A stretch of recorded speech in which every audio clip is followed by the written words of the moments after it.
Bien, bonjour à tous pour ce nouveau PAF version confinée. On va tenter d'y voir un petit peu plus clair dans la lutte finalement entre ces deux objectifs qui peuvent apparaître contradictoires, c'est-à-dire d'un côté préserver la santé des Français, les préserver du virus, et puis de l'autre, comment relancer l'économie, puisque vous le savez, on a passé la barre des 10 millions de chômeurs. L'endettement de l'Unédic atteint à peu près 60 milliards. Il y a un effondrement de la demande. Il y a des difficultés croissantes pour les entreprises.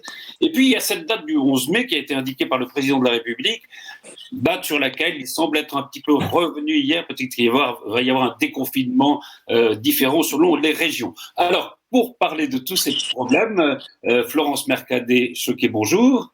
Bonjour Patrice. Vous êtes avocate au barreau de Versailles. Anne Failly, bonjour. Vous êtes directrice du développement économique de Saint-Quentin.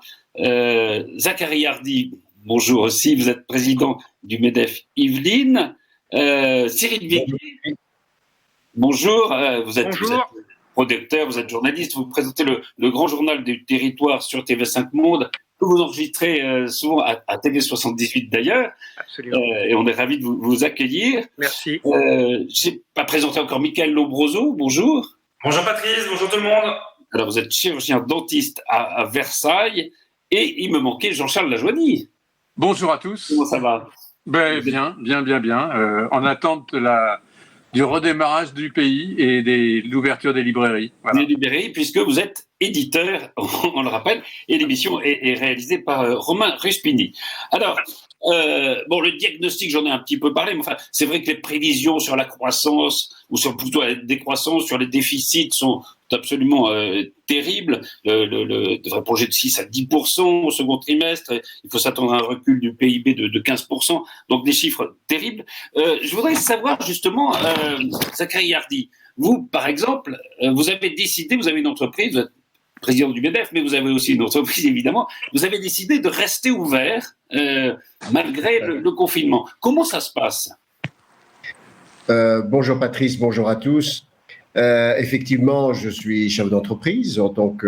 Pour être président du MEDEF, il faut être entrepreneur soi-même. Et en réalité, dès le 15 mars, j'ai décidé effectivement de rester ouvert parce qu'on a eu le décret dans la nuit qui nous permettait d'être ouvert et d'être autorisé à ouvrir. Alors, c'est très simple. Nous avons discuté avec les collaborateurs et nous avons organisé le travail dans le cadre du confinement que tout le monde connaît. La réalité également, je dirais, a été un peu... nous avons été rattrapés par la réalité des choses et nous avons divisé les équipes par deux. Ça, c'est le premier point, pour respecter la distanciation. Nous avons équipé les équipes de masques et de gants. Et nous avons restreint les horaires d'ouverture du lundi au samedi au lieu du lundi au dimanche. Et nous avons restreint les horaires journaliers de 9h à midi et de 14 à 18 pour un peu, je dirais, limiter le contact avec la clientèle et avec le public. Les clients se sont adaptés très vite, nous avons communiqué dessus et nous avons également permis à nos clients de pouvoir prendre des rendez-vous et de se présenter au magasin pour éviter une affluence sur des horaires un peu restreints. Voilà ce qu'on a fait. Donc c'est la preuve qu'on pouvait quand même travailler pendant la période du confinement en prenant les précautions évidentes. Absolument. Et on peut travailler en respectant les gestes barrières. Et je le rappelle, c'est très important. Il faut... Voilà. Je voudrais m'excuser auprès de Yves Fouché, parce que j'ai oublié de vous présenter. Pardon Yves. Vous êtes expert. Bonjour, vous êtes ancien président de la Chambre de commerce et d'industrie de Versailles. Excusez-moi. Et évidemment, votre expertise est intéressante puisque vous connaissez très bien la vie des entreprises. Anne Failly, justement, comment ça se passe pour les entreprises vous vous occupez à Saint-Quentin? Alors, sur Saint-Quentin en Yvelines, on a finalement l'ensemble des situations qu'on retrouve au niveau national, puisque c'est une économie qui est à la fois résidentielle, c'est aussi un tissu d'ingénierie et puis un tissu technologique et productif. Et finalement, les situations sont, un point de vue commun, ça a un impact évidemment très fort sur l'activité de nos entreprises. Nous sommes en relation avec elles, avec, aujourd'hui 400, 500 contacts qui ont été réalisés. Globalement, elle juge que l'impact est fort. Elle identifie entre 5 et 10 comme étant donc avec un impact important, avec des situations qui sont effectivement assez différentes. Quand on regarde l'économie résidentielle, l'impact notamment sur le commerce, on a été hier toute l'équipe en lien avec les 330 commerçants qui sont aujourd'hui ouverts sur Saint-Quentin en Yvelines, puisqu'on participait à la remise des masques apportés par la région. Ça nous a permis de faire le point avec tous les commerçants. On voit bien des situations effectivement très, très, très différentes, des chiffres d'affaires, de perte de chiffre d'affaires qui sont, y compris pour les commerces ouverts, entre 15 et 25%. Certains d'entre eux, par contre, ont une activité très très dense, notamment sur l'alimentation générale de proximité, mais une économie résidentielle de 50 ans en Yvelines qui est bien sûr impactée. Pour mémoire, nous avons 2500 commerces sur 50 ans en Yvelines, et donc je vous le disais, il y en a 330 qui sont aujourd'hui ouverts. Sur la partie plutôt activité stratégique, clairement, nous avons des activités qui ont été poursuivies par nos grands comptes. Je pense notamment au site de Atos ou de Safran, qui sont là pour permettre des communications sécurisées pour les grands opérateurs français. Donc, il y a des activités qui ont pu être maintenues depuis le 16 mars. Gros point de vigilance sur toute l'ingénierie. Vous savez que c'est une composante importante de notre tissu économique. Aujourd'hui, la question des études confiées par les grands comptes est aujourd'hui à l'arrêt, et ce qui va, à mon avis, poser question à la fois sur l'activité de ces grands comptes d'ingénierie comme de nos petits bureaux d'études, et ce qui pose aussi question par rapport au développement de produits nouveaux à horizon 1 an. Donc, un tissu économique qui est évidemment, malgré toutes ses qualités, fortement impacté. Nous sommes aux côtés des chefs d'entreprise pour les guider vers les différentes mesures qui ont été mises en place au niveau national que régional. On va parler des mesures. Maintenant, et sur la question de la mise en place du retour progressif des équipes. Justement, Cyril Viguier, puisque vous disiez vous présentez le Grand Journal des Territoires, est-ce que vous constatez des différences justement entre les territoires? Est-ce que on a l'impression quand même qu'il y a des régions qui sont beaucoup moins impactées par le virus? Est-ce que vous constatez ces différences? Absolument, Patrice. Bonjour à tous. Oui, bien sûr, il y a des régions, j'allais dire, qui échappent totalement au cauchemar que vivent d'autres régions. C'est valable aussi dans nos métiers. Vous le savez, beaucoup de médias dans certaines régions fonctionnent extrêmement bien. Regardez, c'est le cas d'abord de vous-même, de TV78. D'autres où vous n'avez même pas de station régionale, par exemple de France 3, qui fonctionne. Donc il y a une disparité énorme en réalité de ceux qui peuvent traiter cette crise ou pas. C'est une évidence, et je pense que quand on a écouté les propos du Premier ministre et du Président de la République ces dernières heures, ils ont compris que le déconfinement se ferait par étapes, probablement en fonction de ce type de considération. Quelle région fonctionne, quelle région ne fonctionne pas, et comment, au fond, éviter les disparités tout en remettant petit à petit le pays entier au travail. Et on en reparlera parce que probablement cette crise du virus ou cette catastrophe du virus, je ne sais pas comment il faut l'appeler, va peut-être changer nos points de vue justement sur la décentralisation, sur le fait que peut-être il vaut mieux prendre des mesures là où les gens sont concernés. Yves Fouché, en tant qu'expert comptable, quels sont les retours que vous avez, vous, des entreprises ? Bonjour à toutes et à tous. Ce sont les mêmes que celles évoquées par Anne Failly et Zachary. Tout ce qui est, je dirais, service intellectuel continue à travailler plus ou moins et tant bien que mal. C'est le cas de mon cabinet où on a 220 personnes en télétravail, mais c'est à la fin des fins, c'est pas une solution. Faut quand même pas se cacher derrière son petit doigt, parce qu'on produit la moitié de ce qu'on produit habituellement. Et puis on voit les limites du numérique. Le numérique, c'est merveilleux, on peut plus s'en passer. Sauf que c'est pas la vraie vie. Faut arrêter de se le dire. Donc ça, c'est un premier problème. Et le drame absolu, c'est tous les commerces qui sont et les activités qui sont administrativement fermées depuis le 17 mars. Moi, je suis bouleversé. Je veux dire, on nous parle matin, midi et soir, et je compatis et je suis en pleine compassion pour les gens qui le subissent, des morts du Covid. Mais il faut arrêter. Les morts économiques du Covid vont être 5, 10, 50 fois plus nombreux. Il faut qu'on arrête. Moi, je regarde attentivement le modèle suédois parce que je sais pas. Il y a des modèles importants, intéressants. Il y a un vrai sujet. Jean-Charles Lajoigny, peut-être. Alors, en tant que, je disais, vous êtes éditeur, vous avez une PME. Comment ça se passe pour vous? Là, il n'y a pas de les librairies sont fermées, les livres se vendent. Il y a des livres qui se vendent, mais enfin, ce ne sont pas les livres nouveaux. Comment on vit alors? Il y a des livres qui se vendent. D'abord, il y a un rebond un décollage presque du livre numérique. Oui. Donc ça, c'est assez intéressant. Alors, le livre numérique, ça représente quand même que entre 5 et 8% du marché de l'édition en France. C'est pas beaucoup. Ouais. C'est pas beaucoup. Donc là, c'est en train de quasiment de doubler. Donc ça va peut-être arriver à 10%, ce qui est quand même pas négligeable. Donc ça, c'est intéressant. Après, il y a quand même aussi alors, c'est très mauvais de le dire en public, etc. Mais Amazon, avant que les syndicats arrivent à le faire fermer pendant 5 jours, livrait les livres qu'ils avaient en stock et c'était quand même quelque chose de très bien. La Fnac le faisait aussi. De grandes librairies ont dès le début fait des drives ou des livraisons. Les livraisons sont tout à fait autorisées. On peut livrer des sandwichs, on peut également livrer des livres. Donc, il n'y a pas de problème. Après, nous, on travaille et on est très, très inquiet et très perplexe sur le redémarrage, parce que il semble acquis que les librairies rouvriront le 11 mai, mais dans quel état? Un bruit court que le client n'aurait pas le droit de toucher les livres.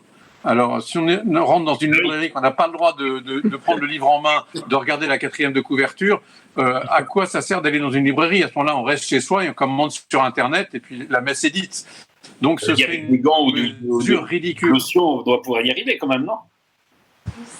Oui, non, mais voilà, il y a parfois des mesures qui sont pires que le mal. Et il faut faire attention à ça. Je suis d'accord avec Yves Fouché. Je veux dire, faisons attention. Je veux dire, restons quand même sur l'idée que ce coronavirus, c'est dans 99% des cas, c'est une maladie non létale. Donc, je veux dire, arrêtons aussi, et que on va avoir des cohortes de gens qui vont être au bord du suicide parce qu'économiquement ils seront à genoux, ils ne pourront plus nourrir leur famille. Enfin, ça va être probablement des suicides, une véritable catastrophe. Alors, c'est bien, on a sauvé le service de réanimation, on a sauvé des tas de choses, mais maintenant, peut-être, pensons aussi à ne pas surréagir et ne pas se laisser dicter une loi, que le politique reprenne un peu son rôle et pas seulement la médecine. J'ai voté pour un président de la République, j'ai pas voté pour un médecin. Donc, j'aimerais que ce soit les politiques qui décident, et non pas les médecins. On en parlera, mais je pense que la date du 11 mai qui a été annoncée par Emmanuel Macron, ça a été une façon de forcer un peu les réticences des administrations, peut-être des médecins d'ailleurs, des conseillers sociaux. Oui. Puisqu'on en est au diagnostic, en un mot rapidement, mais Florence Mercadé-Choquet et Mickaël Lombroso, vous êtes des professions libérales. Alors, il y a la justice qui est alors pour le coup pratiquement arrêtée. Vous êtes chirurgien dentiste aussi. On sait que les professions de santé, enfin, les gens ne vont plus voir les autres médecins que ceux qui traitent du Covid. Peut-être sur la justice d'abord, Florence Mercadé-Choquet, et sur la situation des avocats. Oui, alors effectivement, nous on subit de plein fouet deux causes. Premièrement, effectivement, la fermeture des tribunaux. Il faut savoir que de très nombreux, plus de la majorité des avocats vivent des contentieux judiciaires. Et on subit derrière aussi les entreprises qui, on les a accompagnés au début sur la mise en place d'activités partielles. Et depuis, ils n'ont pas très envie d'engager des frais pour payer un avocat. Alors, il y a une enquête qui a été faite par la Conférence nationale et qui a sorti des chiffres qui sont assez froids dans le dos, en disant qu'effectivement, on va ressortir de là avec une très grande précarité. Il y a 39% des avocats, c'est-à-dire 27 000 avocats qui vont être rayés du tableau de l'ordre parce qu'ils n'auront pas payé les cotisations, ils seront incapables de payer 27 000 avocats. 28% des avocats envisagent de changer de métier, 6% vont partir en retraite anticipée, 5% vont fermer leur cabinet, 41% ont déjà cessé leur activité, 62% ont demandé l'aide de l'État pour toucher les 1 500 € au mois de mars. Donc, c'est une vraie catastrophe et on s'attend à des liquidations judiciaires de cabinets d'avocats et à une vraie catastrophe pour les cabinets, quoi. Bon, donc on a un tableau très noir. Michael Lombroso, pour les professions de santé. Écoutez, pour nous les dentistes, nous sommes à l'arrêt complet depuis le 16 mars. On assure une forme d'urgence téléphonique ou par mail. Et là, j'ai même mis en place des visioconférences parfois avec des patients pour essayer de les soulager et par des ordonnances, des choses comme ça. Mais évidemment, c'est pas du tout une solution. Et évidemment, nous n'avons plus aucun revenu en tant que profession libérale. Donc évidemment, il y a un problème économique. Mais surtout, nous, ce qui nous inquiète, c'est les conditions de la reprise. Il y a énormément de flou encore, énormément d'interrogations. Nous n'avons pas de masques, par exemple, FFP2. Le gouvernement a débloqué 150 000 masques pour notre profession. 150 000 masques, ça représente un jour de travail. C'est ça, c'est rien. Donc là, nous avons énormément de questions auxquelles ni le gouvernement ni nos instances ne savent répondre pour l'instant. Et voilà, on est vraiment dans l'expectative et on ne sait pas du tout comment la reprise va pouvoir se faire et dans quelles conditions. Cyril Béguier, je reviens vers vous parce que bon, si on regarde ce tableau, il est quand même assez terrible, assez noir, assez sombre, que ce soit pour les entreprises, que ce soit pour les professions libérales. C'est une économie qui est totalement à l'arrêt. Vous qui avez justement un peu cette vision globale avec du territoire entier, est-ce que vous avez aussi ce diagnostic vous revient, ce diagnostic un peu noir, un peu sombre de la situation et la difficulté peut-être d'en sortir, de l'incertitude de savoir comment faire pour régler cette situation? Oui, l'incertitude, c'est ce qui pèse sur l'ensemble des secteurs de l'économie. En revanche, on ne peut pas non plus être totalement pessimiste sur la manière dont, à un moment donné, les gens vont vouloir réagir, la consommation repartir. Il y a aussi une prise de conscience à cause de cette crise que nous étions quand même, malgré ce qu'on nous racontait depuis des années, dans une envie de consommer, dans une frénésie, peut-être même probablement trop par rapport à la vie que nous menions. Mais moi, je reste plein d'espoir quant à le désir, la volonté forte, les énergies qu'il y aura partout de vouloir recommencer, repartir, peut-être plus encore. On se rappelle quand même, on est tous d'un âge où on peut se rappeler quelles étaient les années 60, les années 70, les années 50 même, les années d'après-guerre. D'après-guerre, oui, absolument. Oui, où finalement on est quand même reparti et où le pessimisme... Moi, je réfléchis en regardant les rues dans Paris depuis ce confinement.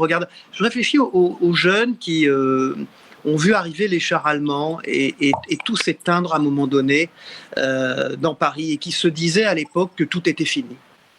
Eh bien, tout n'a pas été fini. C'est reparti un jour, et je pense qu'on est un peu dans ce type de problématique, c'est qu'on n'a aucune visibilité sur l'avenir, mais qu'on pressent, on ressent au fond que ça peut repartir. Il y a une autre chose sur laquelle je voudrais intervenir tout à l'heure, puisque un de vos invités, Patrice, a parlé des professions médicales.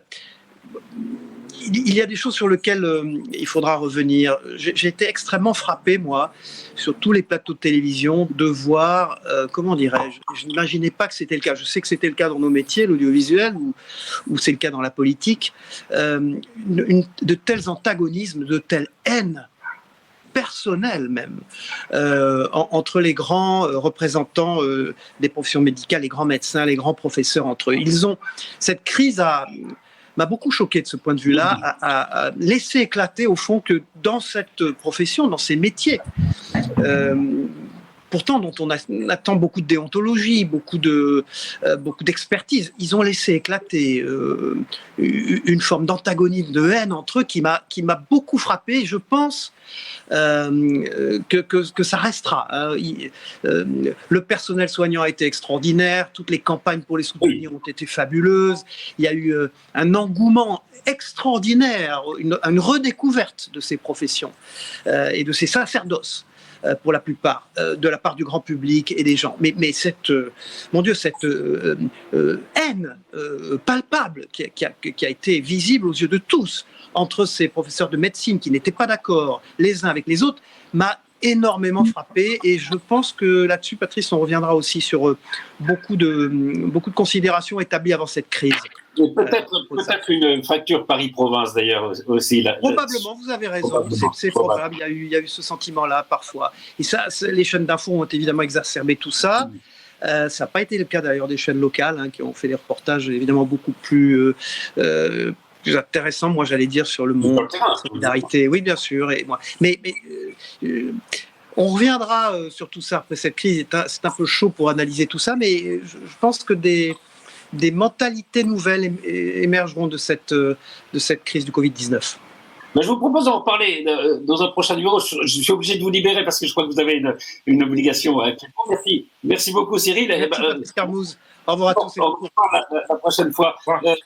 Zacharie Hardy, justement, alors, cette date du 11 mai, est-ce que, voilà, vous êtes président du MEDEF Yvelines, je le rappelle, est-ce que les chefs d'entreprise vous appellent, vous disent mais qu'est-ce qui va se passer, comment on va faire, qu'est-ce qu'il faut qu'on ait des masques, qu'est-ce qu'il faut qu'on ait des tests, est-ce qu'il y a une inquiétude et une incertitude sur cette reprise du 11 mai, sur cette date du 11 mai? Disons qu'il y a une réflexion qui dit il ne faut pas mourir guéri. Donc, il faut reprendre le travail. Et c'est vrai, il faut le reprendre en respectant toutes les consignes de protection sanitaire, etc., etc.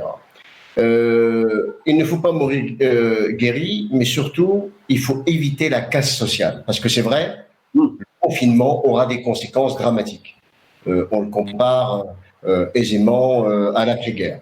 La reprise du travail s'envisage dans pas mal d'endroits comme, je dirais, une possibilité de travail partiel. Cela permet plusieurs choses. D'abord, de décongestionner les transports. Deuxièmement, ça permet effectivement à certains salariés qui ne supportent plus ou qui ne supportent pas le télétravail, de reprendre le travail. Et également, je le disais au début de mon propos, il faut éviter la casse sociale parce que il y a trois tiers, si vous voulez. Il y a le premier tiers d'entreprises qui ont un beau bilan, qui ont des capacités financières importantes, qui vont passer cette crise. Il y a le deuxième tiers, celui des entreprises fragiles, mais qui ont des fonds propres solides et de la trésorerie. Ces entreprises passeront également cette crise. Et il y a le dernier tiers où des entreprises qui sont fragiles, qui subissent le confinement, qui ne peuvent pas ouvrir. Ces entreprises-là, je ne veux pas qu'ils soient les sacrifiés de la crise. Il faut les aider. Il faut limiter la casse à cet endroit-là. Ces entreprises-là, si elles ferment majoritairement, vont représenter ce qu'on appelle le risque systémique. C'est-à-dire toutes ces entreprises qui vont faire faillite vont certainement causer des dégâts dans des entreprises qui vont bien aujourd'hui. Donc ce qu'il faut faire, c'est effectivement reprendre le travail, ceux qui peuvent le faire, et il faut le faire dans des conditions bien précises. Et les entreprises nous appellent, disent voilà comment on peut faire pour avoir accès à tous les EPI Covid-19. Effectivement, l'État ne considère pas que le port des masques est un préalable à la reprise. C'est nécessaire, mais ça n'est pas un préalable. Il faut en avoir. Et nous, MEDEF, nous essayons de donner le maximum d'informations possibles à nos adhérents pour leur permettre justement de trouver des possibilités pour commander les masques. Parce que nous allons faire la promotion d'une plateforme qui va permettre de commander des masques. Nous sommes en train de travailler avec les services de l'État et avec la région pour disposer, nous, MEDEF, d'un lot très important de masques qu'on pourrait distribuer aux petites entreprises, aux commerçants, ceux, effectivement, qui ne peuvent pas aujourd'hui disposer de ces masques-là. Et nous souhaitons réellement que la reprise du travail se fasse parce qu'il ne faut pas que la France soit paralysée. Et il faut que l'économie reprenne parce que la mort économique va être terrible après le choc humain et médical, je dirais, il y a beaucoup de décès quand même. Il ne faut pas qu'il y ait un deuxième choc, qui est celui de la mort économique. Voilà ce que je veux dire. Alors bien, on accueille Anne-Charlotte Bézina-Duclerc et Jean-Baptiste Duclerc. Bonjour. Je vais vous donner la parole dans un instant, puisqu'on était sur le problème de savoir comment ça va se passer dans les entreprises le 11 mai. Anne Failly, vous êtes directrice du développement économique de Saint-Quentin. Justement, vous devez avoir des questionnements des entreprises. Comment faire ? Est-ce que vous-même, vous pouvez les aider, ne serait-ce que sur les précautions à prendre ? Alors évidemment, le sujet aujourd'hui, c'est la question du retour. Je crois que le terme progressif a été souligné. C'est bien les retours qu'on a de toutes les entreprises, c'est-à-dire qu'elles envisagent un retour progressif avec, pour bon nombre d'entre elles, à la fois un maintien télétravail et la mise en place, évidemment, de toutes les mesures et de tous les équipements qui vont permettre à ceux qui seront présents de le faire dans les meilleures conditions. Alors, il y a un certain nombre de questions qui se posent. Il y a une question sur la responsabilité, évidemment, du chef d'entreprise, qui a été un sujet que le MEDEF a beaucoup porté de façon à permettre au chef d'entreprise d'être le plus possible rassuré sur sa responsabilité. On a lancé une série de webinaires à destination des entreprises. Florence intervient régulièrement et je la remercie vivement pour apporter des conseils et informer nos chefs d'entreprise. La première question évidemment qu'ils nous posent, c'est quand même celle des transports, parce que ces éléments vont fortement orienter à la fois le volume et les conditions de reprise. Donc là, c'est le premier point que nous sommes en train de travailler avec Île-de-France Mobilité. Le deuxième point, c'est une accélération sans doute et une façon de faciliter le retour au travail. C'est aussi la question des tests. Et c'est un sujet que Jean-Michel Fergus, le président de 50 ans en Yvelines, étudie pour trouver des solutions très opérationnelles pour nos entreprises. Oui, mais où on en est là pour les tests, justement ? Est-ce qu'il y a des réponses concrètes ? Est-ce que vous en avez ? Vous n'en avez pas ? Alors, le sujet, là aujourd'hui, nous sommes sur une étude de faisabilité de façon à travailler en travaillant avec les laboratoires, puisque la question c'est aussi que ces tests soient évidemment réalisés par les laboratoires qui ont toute la capacité à la fois de pratiquer et d'analyser ces tests. Donc ce travail est en cours et nous allons interroger les entreprises sur leur intérêt par rapport à une plateforme.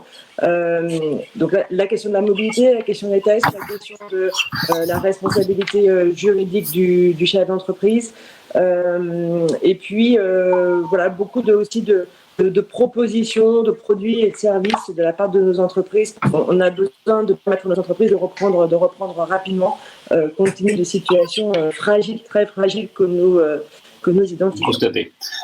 Zachary Hardy, je vais passer la parole à Yves Fouché dans un instant, mais je vais devoir vous libérer, donc je voulais parler avec vous. Enfin, vous demandez au fond, qu'est-ce que vous espérez de la situation, de ce qui va se passer dans les semaines qui viennent pour les entreprises ?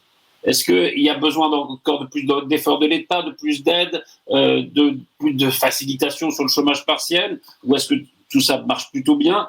Et qu'est-ce que vous espérez pour les entreprises, pour que les entreprises puissent vivre et revivre et évidemment faciliter la reprise économique ? Ce que les entreprises attendent, il y a plusieurs choses. Effectivement, on a parlé de la responsabilité de l'employeur. Nous souhaitons qu'il y ait un décret clair, net et précis qui indique que l'employeur il a une responsabilité de moyens et pas une obligation de résultat. C'est très important parce que... C'est-à-dire qu'aujourd'hui, il faut que le chef d'entreprise mette les moyens en place pour protéger ses salariés. Maintenant, en cas de contamination, pas qu'on puisse faire endosser la responsabilité de cette contamination et surtout s'il y a un décès par la suite au chef d'entreprise. Ça va faciliter la reprise du travail, ça va permettre au chef d'entreprise d'être un petit peu moins stressé, moins dans la crainte, si vous voulez, de cette responsabilité qu'il pourrait endosser. Alors, comme je pense que Dr Lombroso peut effectivement le dire, le virus est extrêmement contagieux et même quand on prend effectivement toutes les mesures barrières, etc., on n'est pas absolument certain qu'on ne sera pas atteint. Ça, c'est le premier point. Le deuxième point, c'est effectivement les aides aux entreprises. Les aides aux entreprises doivent être facilitées parce que ça n'est pas facile pour toutes les entreprises. Ça, c'est le premier point. Le deuxième point, il ne faut pas oublier qu'une entreprise qui va demander de l'aide, elle va s'endetter. Et donc, ça va dégrader. Je pense que Yves Fouché est plus expert que moi là-dessus. Ça va effectivement pénaliser, j'allais dire, le bilan ou le haut de bilan d'une entreprise parce que il faut faire face à la période de confinement, faire des emprunts de trésorerie, mais derrière, il faut que l'investissement reparte. Si on veut que l'investissement reparte, il ne faut pas que ces emprunts qui sont faits aujourd'hui pour répondre à une problématique de trésorerie, pour répondre à une problématique, j'allais dire, de blocage du chiffre d'affaires, je dirais venir un petit peu empêcher les entreprises d'emprunter demain pour investir et pour se développer. Ce qu'on demande effectivement à l'État, c'est aussi cette problématique de report de charges et de taxes. Report de charges et de taxes, ça n'est qu'un report. Il va falloir les payer demain. Bien sûr. Et donc voilà. Donc ça, si vous voulez, ce sont des choses qui vont permettre la reprise et qui vont permettre le déconfinement dans les entreprises qui va se faire un petit peu plus aisément. Merci. Mais, écoutez, je vais vous libérer parce que je crois que vous avez. Merci beaucoup, Patrice. Merci beaucoup. Est-ce que je peux juste rassurer Je vous passe la parole, Florence. Je remercie juste Zachary. Merci encore. Et courage, évidemment, et pour votre entreprise et pour les chefs d'entreprise que vous aidez et que vous représentez. Merci beaucoup, Patrice. Merci beaucoup. Florence, pardon. Oui, je voulais rassurer Zachary. Les entrepreneurs n'ont pas d'obligation de résultat en matière de santé-sécurité. C'est un revirement de jurisprudence de 2015 et une ordonnance qui a été rendue sur le sujet justement du Covid-19 au mois d'avril a rappelé que les entreprises n'avaient pas d'obligation de résultat, mais une obligation, ce qu'on appelle de moyens renforcés. C'est-à-dire qu'il faut vraiment qu'ils mettent en place toutes les mesures et dès lors qu'ils ont mis en place toutes les mesures, si quelqu'un attrape le Covid-19, d'abord on ne sait pas où est-ce qu'il l'attrape, parce qu'il peut l'attraper à l'extérieur. S'il met en place toutes les mesures, on ne retiendra pas la responsabilité du chef d'entreprise. Voilà. Excellente précision. Merci beaucoup, Florence. Merci beaucoup encore, Zachary Hardy. Justement, en tant qu'expert comptable, comme vous compte, donc vous connaissez bien la vie des entreprises. Est-ce que vous n'êtes pas frappé quand même par, au fond, on a l'impression que la fragilité quand même du tissu industriel, du tissu des entreprises? Oui, ça c'est une sorte de marronnier de l'économie. Les entreprises françaises sont sous-capitalisées, etc., etc. C'est pas faux, notamment en ce qui concerne les PME. Mais moi, je vais continuer à être un peu iconoclaste dans cette affaire. Je suis évidemment d'accord avec tout ce qui a été dit. Mais là, il est urgent de changer de discours. Parce qu'on ne se rend pas compte, mais on a infantilisé les Français et on a des collaborateurs aujourd'hui qui sont complètement tétanisés. Alors, la problématique des fonds propres, elle existe, mais si on a des collaborateurs qui sont liquides à l'idée de venir travailler, qu'est-ce qu'on va faire ? Il faut que le politique, je suis d'accord avec, je crois que c'est Jean-Charles Lajoigny, il faut que le politique fasse de la politique et qu'on cesse de nous passer des professeurs à longueur d'antenne qui nous expliquent qui ceci, l'autre cela. Demain, moi je fume, je suis content parce qu'apparemment donc je me mets à fumer encore plus. Non mais c'est ridicule tout ça. Attention. Le problème c'est que là il faut qu'on reparte dans un discours qui soit un peu plus économique, que vraiment on donne envie aux gens de retourner travailler parce que on est dans un truc totalement surréaliste. Bien sûr que je suis d'accord avec Zachary sur l'idée qu'il faut alléger les charges, faire des reports, aider les entreprises. Mais on parle de milliards qui circulent, mais comment on va les rembourser ces milliards ? L'État ne peut rien. Non, 120 milliards de pertes. Voilà. Donc, moi, il est urgent d'avoir un discours proactif sur le redémarrage de l'économie, de dire et de redire qu'au fond, il n'y a même pas 1% de décès dans cette histoire. Absolument. Et que, voilà. Moi, j'ai lu un témoignage d'un médecin de campagne qui disait hier, laissez-nous travailler. Ouais. J'ai fait un petit sondage auprès de personnes entre 85 et 95 ans. J'ai la chance d'en avoir dans mon entourage et même un peu au-delà. Plus personne ne se souvient de la grippe de Hong Kong. Plus personne. Donc, allons-y, quoi. On est dans une société qui me fait peur, tellement elle a peur d'elle-même, quoi. Et donc, si on reste dans cet état d'esprit, oui, bien sûr, il faut faire tous les gestes barrières nécessaires, il faut prendre toutes les précautions utiles et nécessaires, mais il faut repartir. Anne-Caroline Béguina, parce que vous avez rejoint, bonjour. Justement, sur cette peur collective et peut-être sur cette démission du pouvoir politique face aux médecins, face au pouvoir scientifique, est-ce que vous avez l'impression qu'on est maintenant plus gouverné par des médecins que par des politiques, comme le disaient Yves Fouché et Jean-Charles Lajoigny? Excusez-moi, on est gouverné par le principe de précaution, et là, ça devient préoccupant. De précaution, absolument. Trop de précaution. Il y a une sorte de démission du pouvoir politique face au pouvoir scientifique, et justement, et peut-être qu'on est un peu gouverné par la peur et les principes de précaution. Non, je ne crois pas qu'il y ait véritablement de démission. Je crois qu'il y a surtout un constat qui est celui d'une communauté scientifique qui est unanime pour dire que soit certaines choses ne sont pas connues d'elle, soit certains membres de la communauté scientifique avancent des éléments qui sont contredits par d'autres scientifiques. Donc face à ces incertitudes, ou certaines choses qui sont connues mais qui finalement ne permettent pas de prendre des mesures certaines au vu de la situation, eh bien tout simplement le président de la République prend ses risques, comme il dit, et il n'a d'ailleurs pas d'autre choix que d'en prendre, car cette pandémie nous met dos au mur, et nous sommes bien forcés de faire des choix entre une préférence pour plutôt l'économie, pour plutôt la santé. Donc je crois que là, pour le coup, le principe de précaution est un principe qui ne peut pas être pris, puisque de toute façon, il faut prendre des décisions. Est-ce qu'on confine? Est-ce qu'on ne confine plus? Qui est confiné? Est-ce que nous testons?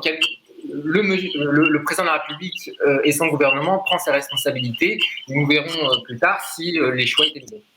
D'accord. Il faut absolument déconfiner. Je veux dire, on n'imagine pas les dégâts psychologiques et sociaux que ça induit chez les gens. 2 mois de confinement, c'est absolument monstrueux. Ensuite, il y a quand même toute une partie de la population qui ne se confine pas du tout, et on va finir par trouver un peu curieux qu'on puisse laisser des gens ne pas se confiner, se promener 24 heures sur 24, et puis que d'autres gens seraient absolument obéissants, etc. Donc maintenant, ce confinement, il a été bien ou pas bien, les décisions ont été prises, c'est tout à fait normal que le gouvernement ait agi. Maintenant, je suis tout à fait d'accord avec Yves Fouché, il faut réagir. Cette maladie, encore une fois, n'est pas létale pour 100% des gens, bien au contraire, c'est l'inverse. Donc, ce n'est pas non plus une catastrophe absolue. Donc, laissons les gens retravailler, arrêtons de dire aux gens « vous allez risquer votre vie », on laisse des débats s'installer sur le retour à l'école, par exemple, sur le retour dans les lycées. Mais c'est totalement dément. On est en train de fabriquer des générations entières de gens qui vont être terrorisés, paniquer à la moindre idée de sortir, de travailler, de faire quelque chose. C'est absolument tragique. C'est tragique. Il faut sortir de cette... Je voudrais juste intervenir 2 secondes. Je comprends tout à fait ce besoin de reprise économique et je le partage. Je suis aussi victime de ce qui se passe. Mais il faut aussi prendre conscience que même d'un point de vue économique, si on a un déconfinement qui est global, massif, qui n'est pas raisonné, qui n'est pas organisé, qui n'est pas sécurisé, on va s'exposer à un deuxième pic épidémique qui risque d'être pire que le premier et à devoir reconfiner encore plus durement derrière. C'est ce qui est en train de se produire plus ou moins au Japon, et on a énormément de doutes sur l'immunité face à ce virus. Donc évidemment que la situation elle est catastrophique, mais il faut aussi faire en sorte qu'elle soit pas pire encore. Et voilà, c'est un juste à prouver, c'est très difficile. Mais il ne faut pas opposer les médecins et la société économique. Je crois qu'au contraire, on essaie tous de co-construire quelque chose qui soit viable, qui soit pérenne. Et je crois qu'il faut pas rentrer dans ce débat d'opposition entre deux mondes. Je crois qu'au contraire, le monde médical est au service de la société et on essaie de trouver des solutions Par contre, ce qui est cruel, c'est qu'effectivement, on a un manque de moyens et ça, l'État a une responsabilité là-dessus. Aujourd'hui, nous vivons une période, la France est l'un des pays finalement qui est des plus touchés. On a 25 morts pour 100 000 habitants, alors que l'Allemagne n'en a que 5 pour 100 000 habitants. Il y a vraiment des questions à se poser. Et quand j'entends parler de précautions, la Belgique en a 2 fois plus que nous. Nécessaire. Il y a eu des problèmes au niveau du maintien des élections, au niveau du maintien du match de foot, par exemple. On a peut-être été aussi en retard sur les mesures de confinement. Et aujourd'hui, on prend de plein fouet des erreurs, peut-être justement dans la gestion du risque qu'on aurait pu mieux gérer. Jean-Charles, et puis je vais te poser après. Deux choses. Bien évidemment, si on laisse tout le monde confiné, tout le monde sera guéri. C'est à mon avis, une solution qui n'est pas la bonne. Alors, on peut prolonger le confinement de 6 mois. Il est évident que là, on pourra dire c'est merveilleux, personne n'est malade. Ce n'est pas le but. On voit l'exemple de la Suède où ça se passe très bien. Et puis, arrêtons de se focaliser sur les chiffres. Vous dites qu'on a moins de morts qu'en Allemagne. OK, mais on en a plus de morts qu'en Allemagne, mais en Belgique, ils en ont 2 fois plus que nous. Alors, cette comptabilité morbide d'être là ne veut strictement rien dire. Regardons plutôt les autres exemples. Tous les pays déconfinent, tous les pays s'y mettent, puisque vous aimez les chiffres, avec beaucoup plus de morts que nous, des pays déconfinent déjà. Arrêtons un petit peu. Je veux dire, tout ceci n'a plus aucun sens, parce que effectivement, dans 2 mois, on reste confiné. On va ouvrir les portes, bien évidemment, comme on est confiné, on n'est pas infecté, et donc on peut toujours craindre une vague. Mais alors à ce moment-là, dans 10 ans, on en sera toujours là. On sera toujours confiné chez nous. Dire c'est merveilleux. Bon oui, ok. Il y a plus personne aux urgences, il y a plus personne n'attrape la maladie. Mais dès que quelqu'un sortira de chez lui, il va l'attraper. Donc ce n'est à l'évidence pas la solution. Regardons un peu ce qui se fait ailleurs. Je ne critique pas du tout ce qui a été fait. Je dis que maintenant, il faut peut-être passer à une étape suivante et que regardons ce qui se passe dans les pays qui ont plus intelligemment. La Suède est un exemple absolument. Il y a la Suède, il y a même la Grèce où il y a relativement peu de morts. D'ailleurs, il n'y a pas que des pays qui se portent très bien économiquement, mais le Vietnam. On disait souvent en matière de football, vous savez, on joue au football et à la fin c'est l'Allemagne qui gagne. Et on a l'impression que c'est un peu la même chose pour le virus. Justement, Anne-Charlène, si on vous entend, est-ce que vous entendez Anne-Charlène ? Alors je ne sais pas. Est-ce qu'on entend ? Oui. Bon, très bien. Justement, est-ce que, parce qu'on l'a vu beaucoup mis en cause, au fond, la centralisation, une administration tatillonne, est-ce que justement, c'est pas ce qui marche aussi en Allemagne, c'est qu'il y a une coopération entre l'État fédéral et les Länder, et que, alors qu'en France, on a l'impression qu'il y a d'un côté un pouvoir régional qui essaye de faire ce qu'il veut, qui a beaucoup d'initiatives, et un pouvoir central qui bloque les choses. Alors, c'est possible que ce soit quelque chose qui nous coûte, même si on a le contre-exemple italien aussi, qui est un État régionalisé et qui, lui, n'a pas du tout fonctionné dans la gestion de la crise, au moins au départ. Donc, je ne sais pas si c'est vraiment le modèle de gouvernance qui est en cause, mais c'est vrai qu'en tout cas, il y a des questions qui doivent se poser. On l'avait déjà vu avec Lubrizol en début d'année. La question de la sécurité et de la santé sont des questions qui, aujourd'hui, sont encore très centralisées. Et je pense pourtant qu'il y a une vraie appétence de la part des citoyens et de la part des collectivités elles-mêmes pour se saisir plus de ces questions. Donc, je pense qu'il y a une articulation qu'on n'a pas encore trouvée dans cet état d'urgence sanitaire entre le niveau central et le niveau local. De là à savoir si c'est ça qui nous coûte notre mauvaise organisation sur le virus, j'en suis pas convaincue parce que je pense que il y a une impréparation qui est due à des choix qui ont été faits antérieurement. On a parlé des masques plusieurs fois, etc. Mais il y a eu une impréparation véritable de notre État à nous. Est-ce que c'est dû à la centralisation ou à la décentralisation ? Je ne suis pas sûre que ça soit vraiment cette échelle de gouvernance qui soit la réponse. Justement, sur pourquoi certains pays y arrivent mieux que nous, qui est-ce qui veut intervenir là-dessus ? Michael, non ? Ou Yves Fouché ? Non, moi je ne sais pas. Je ne sais pas dire si certains font mieux ou moins bien que nous. Je pense qu'il faut sortir.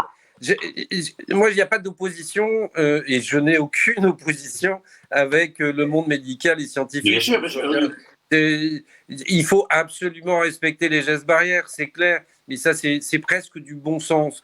Ce que je voulais dire tout à l'heure, et c'est surtout pas allez, on ouvre les portes et youpi youplaboum, c'est comme s'il ne s'était rien passé. Évidemment que non.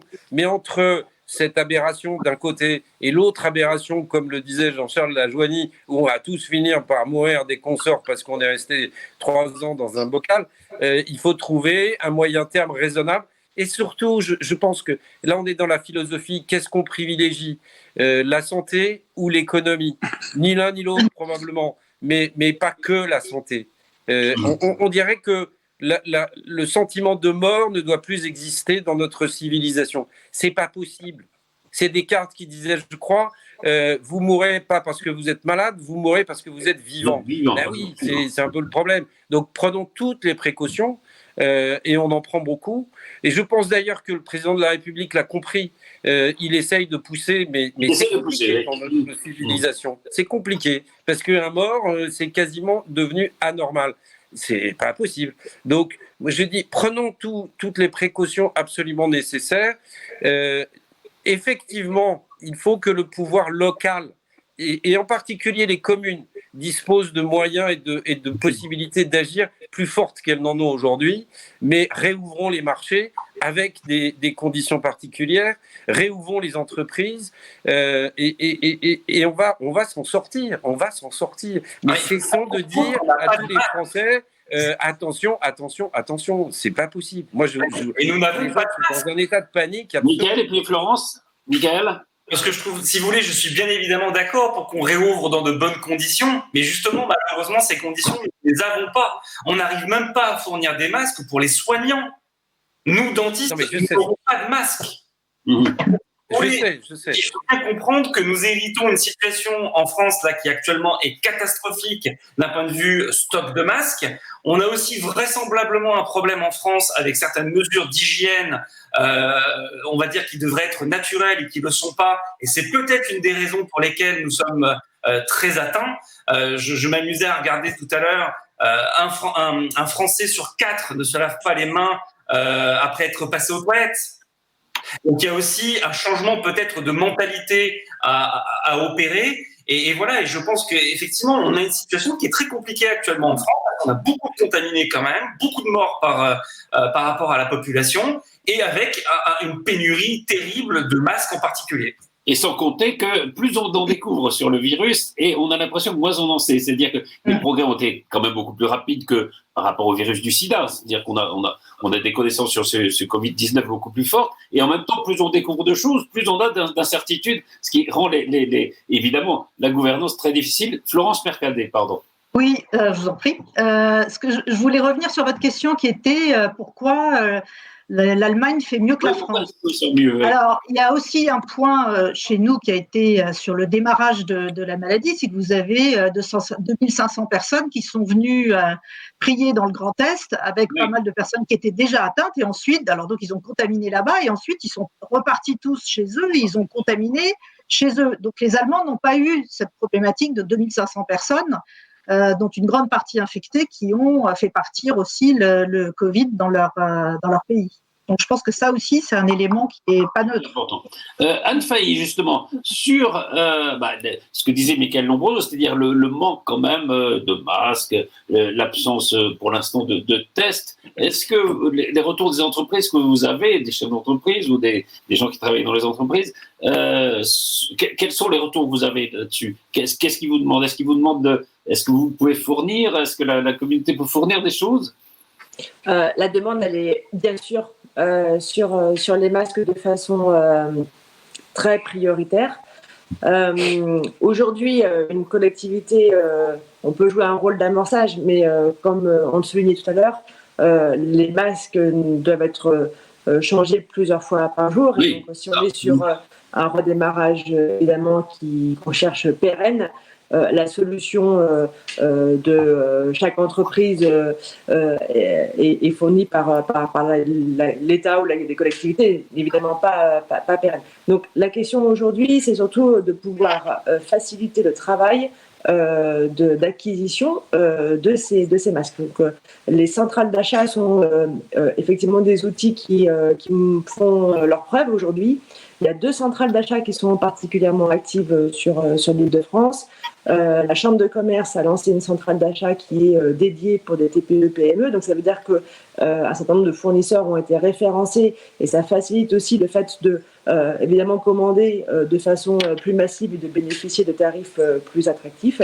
La région a aussi ouvert sa centrale d'achat aux entreprises. Donc, les orientations qu'on m'a données, c'est plutôt effectivement de faciliter le travail et la recherche de fournisseurs à la fois fiables sur des produits qu'on a pu valider et sur des délais sur lesquels on peut intervenir et négocier. Donc, voilà, le MEDEF est aussi en réflexion sur ces sujets. Donc, nous, notre appui, c'est plutôt un appui à la constitution de ces centrales d'achat et de cette plateforme qui, à notre sens, ont eu la solution la plus pertinente. Sur la question des tests, de toute façon, on a vu, c'est une des conditions du déploiement. Donc, il faut que ces tests, évidemment, soient... vous savez qu'il y a 2 types de tests. Donc, la question aujourd'hui, c'est la validation des tests sérologie. Et puis après, il faut que les collectivités, et là, on va jouer évidemment pleinement notre rôle, s'investissent pour faciliter la mise en place de ces plateformes de tests. C'est là-dessus qu'on travaille sur 50 ans limite, c'est d'offrir la capacité logistique, mais je crois que c'est le cas dans tous les territoires, de s'organiser pour pouvoir accueillir très rapidement, dès lors que ces tests seront validés, donc d'accueillir dans les meilleures conditions la réalisation de ces tests avec des plateformes qui sont pensées en amont et qui évidemment prennent en compte tous les enjeux de gestes barrières. Et notre sujet, c'est effectivement mettre en place les conditions pour que les entreprises puissent redémarrer rapidement. Donc oui, elles sont en demande. Oui, on voit plein d'entreprises se positionner comme étant distributeurs de produits. Nous, on les envoie plutôt à être vigilants et à s'adresser aux plateformes sur lesquelles il y a eu le travail en amont de certification des fournisseurs. Très bien. Alors là, il nous reste à peine, même pas 3 minutes, donc quand même qu'on conclue. Justement, ce que je disais quand même, c'est qu'il y a cette incertitude scientifique. Qu'est-ce que ça peut être gouverné dans ces conditions? Est-ce que c'est prendre des risques et jusqu'à quel point on peut prendre des risques? Peut-être Jean-Baptiste Duclercq et Anne Sarmen. Jean-Baptiste, il faut mettre le micro si vous parlez. Oui, je crois que de toute façon, nous n'avons pas le choix de prendre des risques puisque la situation l'impose. Machiavel disait justement que un grand homme, un homme d'État se révélait en fonction de sa capacité à profiter des vents de la fortune et donc justement à faire preuve d'adaptation en fonction des situations. Je crois que là, l'occasion est donnée au gouvernement qui est en place de faire ses preuves.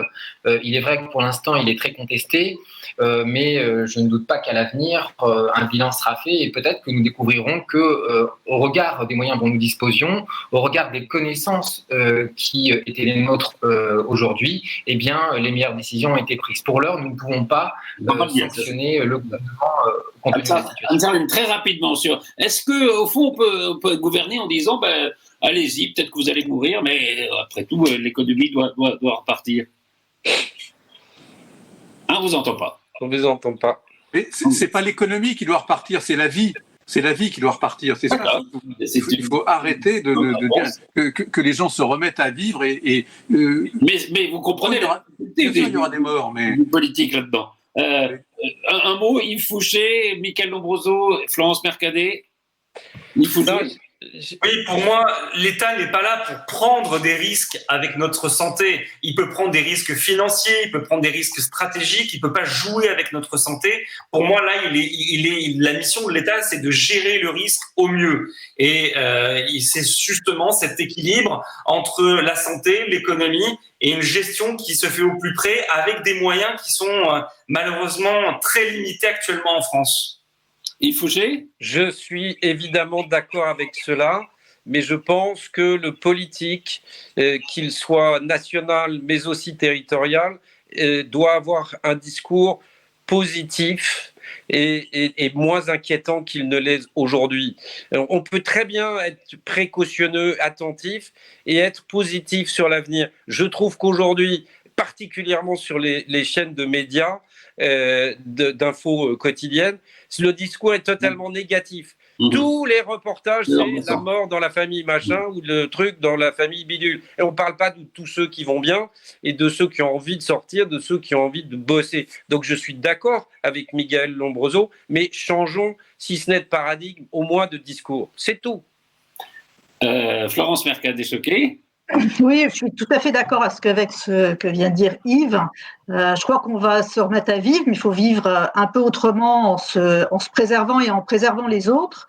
Et quand le président dit, voilà, on va se déconfiner, mais il faut que chacun soit responsable, il faut être responsable de soi, responsable des autres. Et je pense qu'il y a une grosse formation à faire sur la façon de se protéger auprès des Français, parce qu'il y en a qui vont le faire naturellement, puis il y en a d'autres qui vont dire, ça me casse les pieds de prendre des parce que c'est gênant, parce que ci, parce que ça, et qui vont prendre des risques pour eux, mais surtout qui vont en faire prendre qui vont aussi être dangereux pour les autres. Donc, allons, sortons, mais protégeons-nous. Protégeons-nous, Jean-Charles Lajoigny. Ben oui, sortons et puis vérifions que les gens sont suffisamment intelligents pour faire attention. Ça, c'est une évidence. Et puis voilà, arrêtons de stigmatiser et d'avoir cette sorte de pensée unique qui est de dénoncer les gens qui sortent, de critiquer toutes les décisions, d'être effectivement, comme le disait Yves Fouché, d'un pessimisme déprimant et retournons travailler. Enfin, moi, j'ai pas arrêté, on n'a pas arrêté. Heureusement, il y a une France qui bosse et puis il y a une France qui s'est un peu arrêtée. Et je pense que là, ce serait bien que toute la France se remette à bosser. Vraiment. Et comme le disent beaucoup d'hommes politiques, il faudra probablement bosser plus parce que ça fait 2 mois que la France est arrêtée. Pour qu'elle redémarre, eh ben, il va falloir bosser sûrement plus qu'avant. Et avec bonne humeur et en train. Anne-Charlène, est-ce qu'on vous entend? Non. Désolé. Ça avait l'air intéressant pourtant. Vous nous écrirez la prochaine fois. Merci à tous d'avoir participé à cette émission. Alors, on se retrouve la semaine prochaine parce qu'évidemment l'actualité est très changeante, très mouvante et peut-être que les vérités d'aujourd'hui le seront moins demain. En tout cas, ça sera intéressant d'en débattre. Merci à tous et à très vite pour un nouveau PAF. Merci. Au revoir. Au revoir. Au revoir à tous. Au revoir.